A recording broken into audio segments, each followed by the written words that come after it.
Não, este programa não é sobre quem é o mais talentoso, quem é o mais craque, é quem foi melhor na temporada. Se você entendeu, siga no vídeo. Se não entendeu, siga também, que aí você vai entender.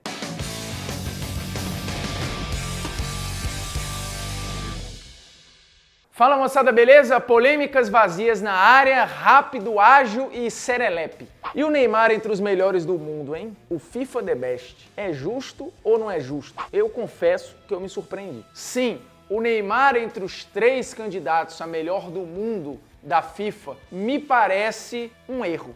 E eu vou explicar por quê. Pura e simplesmente com argumentos. E aí você concorda ou não? Quanto a Messi e Cristiano Ronaldo, me parece não ter dúvida. Por quê? Números absurdos, grandes atuações e importância fundamental para os seus times ou brigarem por título ou conquistarem título. Messi e Cristiano não foram só votos automáticos. Na temporada 2016 e 2017, eles de fato jogaram para estar entre os 3 melhores do mundo. E por que eu falei na temporada? Porque o FIFA The Best 2017 tem uma mudança fundamental. Pois é, porque ao contrário dos outros anos, o prêmio da FIFA agora não diz mais respeito ao ano do calendário, diz respeito ao ano da temporada. E aí você pensa, que bobagem. Não, esta é uma mudança que vai na raiz de um problema que o prêmio sempre teve. Porque historicamente as pessoas sempre votaram na temporada, quando na verdade o prêmio era do ano. E aí o cara jogava, por exemplo, os 6 primeiros meses do ano muito bem, que coincidia com os 6 meses finais da temporada europeia, arrebentava, levantava troféus, tinha grandes atuações e ficava no imaginário que o ano dele inteiro tinha sido muito bom, quando na verdade ainda faltavam 6 meses. E muitas dessas vezes, esses 6 meses finais do ano não eram iguais. Só que por títulos, por troféus, por atuações marcantes na reta final da temporada, muitas vezes o prêmio de melhor do mundo, ele dava espaço para muitos questionamentos e para muita gente até para muitas injustiças. Eu lembro que em 2016 o Tite esteve no Jogando em Casa e antes do programa começar, a gente batendo papo sobre votação de prêmio de melhor do mundo e estava chegando, inclusive, o momento da votação. Ele falou, não, vou votar no Cristiano Ronaldo, porque o Cristiano foi o melhor na temporada e tal. E aí a gente falou, não, mas o prêmio é do ano. Ele, não, mas o que conta mesmo é a temporada. Só para você entender como, de fato, na cabeça das pessoas, na teoria, você tinha o prêmio anual. Na prática, a temporada europeia sempre prevaleceu. Então a FIFA só corrige um problema de nomenclatura ou um problema de recorte para tentar ser mais justa na indicação e na premiação do melhor jogador do mundo. Porque de fato o cara é o melhor jogador do mundo naquele recorte, porque você tem um começo e um fim bem claros, diferente do ano, que você tem 6 meses de uma temporada e 6 meses de uma outra temporada. Acaba sendo uma salada. Né? E aqui uma pausa rápida para a nossa polêmica aleatória. Na semana passada eu cheguei a puxar a polêmica, só que simplesmente eu esqueci de responder a polêmica. Ou seja, a edição, obviamente, cortou do vídeo. Então não é que não tenha acontecido, é que eu só falei metade, né? E aí eu vou repetir a polêmica aleatória da última semana, que não foi ao ar. Era uma polêmica perdida, que era simples até. Calça ou bermuda?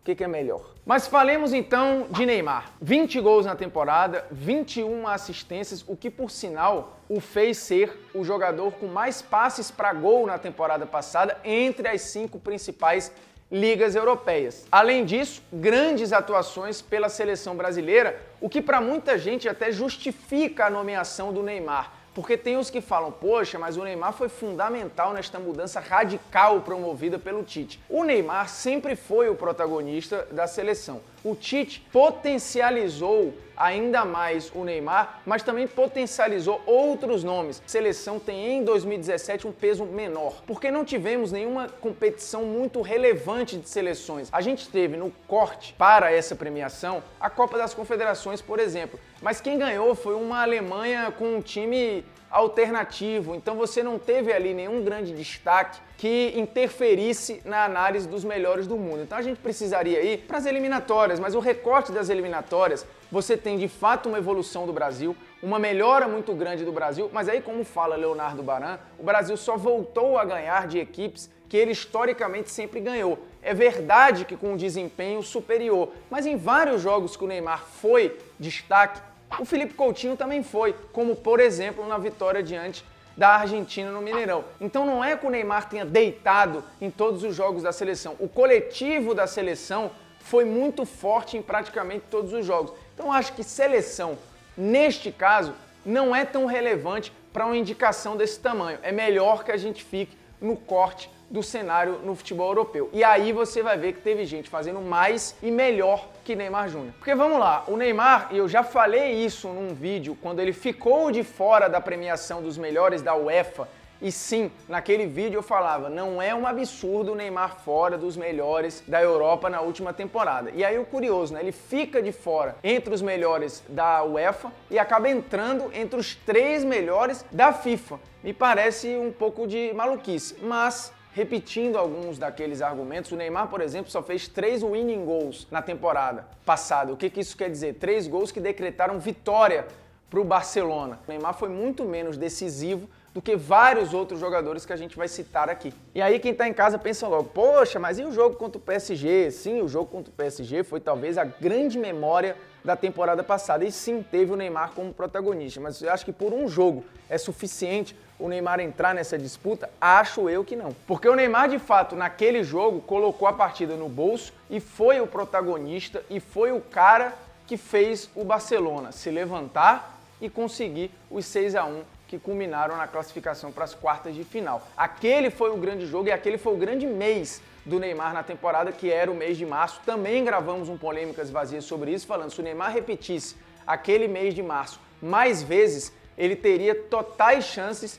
de ser melhor do mundo, mas aquilo não aconteceu. Inclusive até março, a temporada do Neymar era uma temporada discreta para muita gente, porque tinham poucos gols e sim, muitas assistências. Quando se fala que o Neymar foi o líder em assistência entre as ligas europeias, é preciso entender, por exemplo, que na UEFA Champions League, onde ele deu 8 passes para gol e ele foi o líder em passes para gol, em um jogo só ele deu metade, que foi no jogo contra o Celtic. Só ali ele deu 4 passes para gol. Então você vai ter outras 4 assistências diluídas em uma porção de jogos ao longo da Champions, e inclusive uma assistência para o gol decisivo do Sérgio Roberto contra o PSG. Só que aí tem um ponto que para mim foi decisivo, 2 pontos na verdade.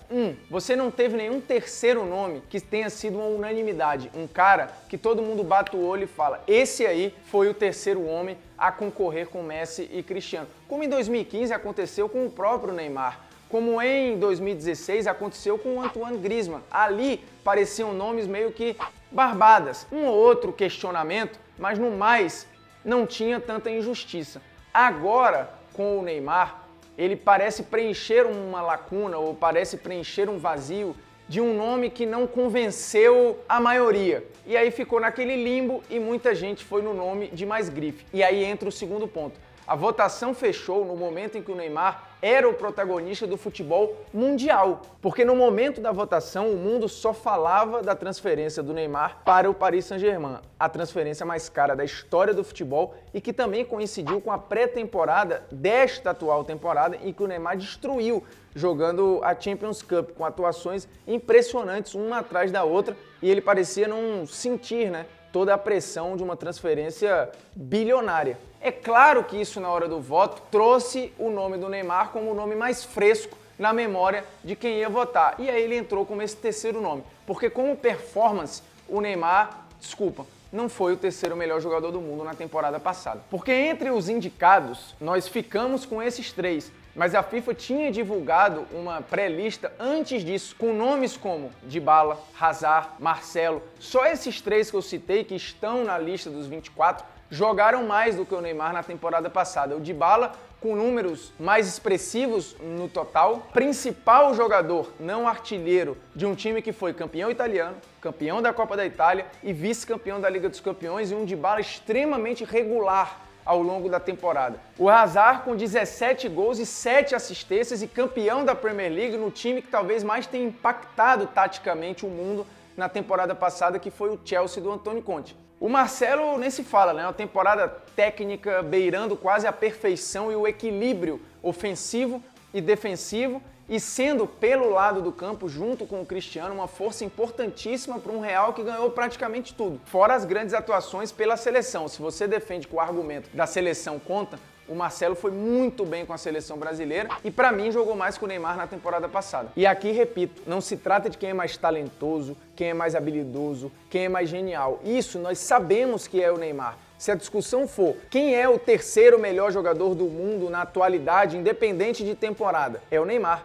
que briga para ser o primeiro em breve. Mas o recorte é da temporada e aí você tem que ver talento com desempenho, com regularidade, com números, colocar tudo num balaio só e chegar a uma conclusão. Por exemplo, uma conclusão de que o Suárez jogou mais que o Neymar na temporada passada. Suárez foi o vice-artilheiro do Espanhol, foi o líder em assistências e fez muito mais gols que o Neymar. O Neymar fez 20, o Suárez fez 37. E aí tem um agravante, né? Os dois jogando no mesmo time. É até mais fácil entender o recorte e fazer a comparação. Só que o Suárez, de novo, jogou muito e ficou fora da lista de indicados. Dá uma pausa aqui para a nossa dica cultural e que, de novo, eu peço a licença para falar de um livro que não tem uma ligação direta com o futebol, mas acho que o momento que vivemos de tantas crises sociais, políticas, crises éticas, muita gente falando sobre corrupção, acho que vale muito a pena você ler o livro 1808, que é um livro escrito pelo Laurentino Gomes. É um livro facílimo de ler, porque ele traz a narrativa histórica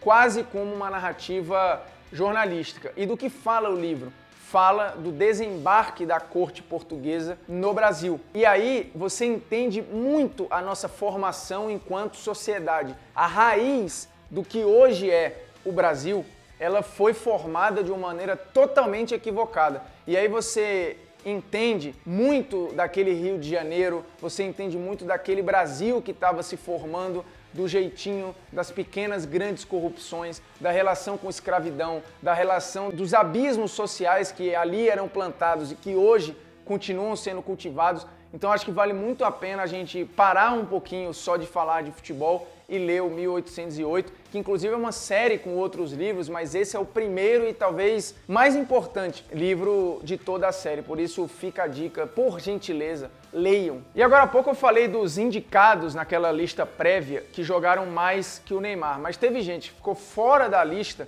e que também jogou mais que o Neymar, proporcionalmente para o seu clube. E eu poderia citar aqui, por exemplo, o Edinson Cavani, que voltou no PSG a ter números como tinha nos tempos de Napoli. Mas eu entendo que o Cavani não tem a mesma genialidade, o Cavani não teve a mesma repercussão. E de fato, você falar do Cavani seria uma forçação de barra, mas falar do Mertens, não, porque o Mertens talvez tenha feito a maior temporada da vida dele, jogando como um falso 9, jogou demais pelo Napoli, foi vice-artilheiro do Campeonato Italiano com 28 gols, tirando que foi o vice-líder em passes para gol nas 5 principais ligas europeias, atrás apenas do Neymar. Portanto, no somatório, o Mertens ele foi mais relevante para o Napoli e teve números maiores que o do Neymar na temporada passada. Então é isso, o Neymar, acho que ficou claro aqui que teve gente que poderia disputar esse terceiro lugar, mas por uma falta de um nome mais forte e pelo nome do Neymar ter ficado tão relevante na reta final da temporada e no início da temporada seguinte, é compreensível que o Neymar tenha entrado de forma surpreendente nesta temporada entre os 3 indicados ao FIFA The Best. Porém, na visão do Polêmicas Vazias, não foi uma indicação correta. Mas a FIFA provavelmente caga pro que acha o Polêmicas Vazias. E aproveita aí e roda a vinheta.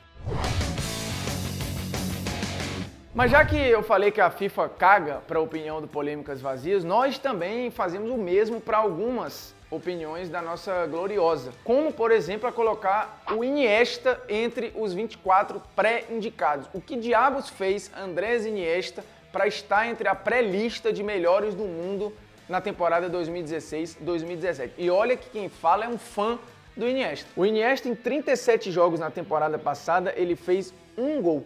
Isso sem contar que em 12 jogos ele foi reserva e em outros 10 ele foi substituído antes do final do jogo. Portanto, dos 37 jogos, em 22 ele não jogou os 90 minutos. Portanto, me parece meio absurdo o Iniesta surgir nessa lista. E aí é uma indicação errada da senhora FIFA. Eu prometi que não ia esquecer e não esqueci. O que é melhor, calça ou bermuda? Pra mim é um dilema, mas nascido em Fortaleza, morando no Rio de Janeiro, é claro que bermuda resolve mais os meus problemas. Isso sem contar que, modéstia à parte, eu sou bem de panturrilha, então que argumento idiota, né? Então é isso aí, até semana que vem, curta, compartilhe, comente, mostre pro seu pai, pro seu avô, pra sua mãe, pra sua irmã, namorada, assistam juntos, assistam em série. Tem gente que me manda mensagem falando, olha Bruno, pô, eu comecei a ver Polêmicas Vazias e não parei mais. Aí eu penso, que pena, né? Coitado dessa figura. Não, brincadeira, é um grande programa assistir o Polêmicas Vazias, você sai um ser humano melhor, ou pelo menos mais informado, ou mais irritado,